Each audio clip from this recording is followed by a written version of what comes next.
Jim is a very positive person. He was always looking for that next thing that could help him. I've had a positive attitude since basically day one. The doctors pretty much told him they don't know what they could get out of him, and his goal was to see exactly what he could do. A lot of it was him trusting us, and once he had that trust, he worked hard. On February 14th, Valentine's Day, I slipped on the ice and went flat on my back. I was very weak. Basically, from the waist down, I had no strength. So when Jim came to us, he had like a pretty extensive back surgery, and there was an abscess that unfortunately had an infection and kind of caused where he ended up losing a lot of his function. I couldn't sit up. Didn't have the strength. I could not sit up just like this.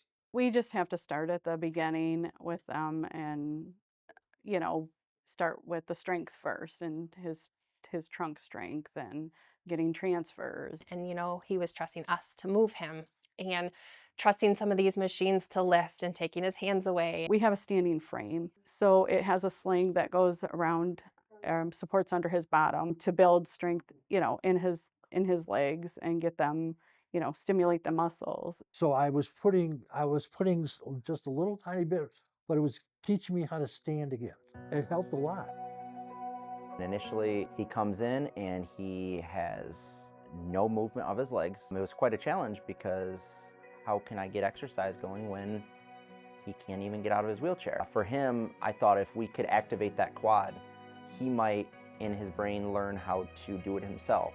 And one of the only ways to do it was by stimulating that muscle and have him also watch it, learn, and see how he had to do it. And I'll never forget watching him come in and say, "Seth, look at, I can move my legs." And so we built on that. He said his goal was to stand. The first time was incredible. His wife was there and It felt great. Felt great. Yay! And I have the picture I have on my phone. They're cheering me because I've gotten so far. And then from there, we said, well, what else can we do? How else can we progress? And he was watching all the pieces of the puzzle come together, and all of a sudden, we're in a whole new person. I think the big turning point that I thought was really incredible is he actually brought his mom here to watch him, and I think that was the biggest motivation for him to take his first step. That was the first time I was on the parallel bars walking upright with my arms.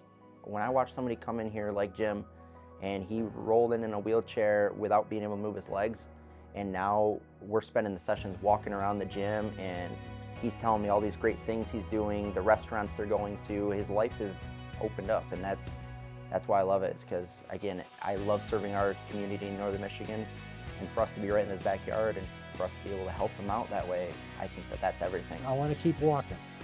I want to keep walking. I can do it. He's come a long way, so to be able to see him up walking now, in the road that he's gone on, it's amazing. And seeing that the patients that you worked with, you actually made a difference in their life, it kind of gives that roundedness of why we do what we do.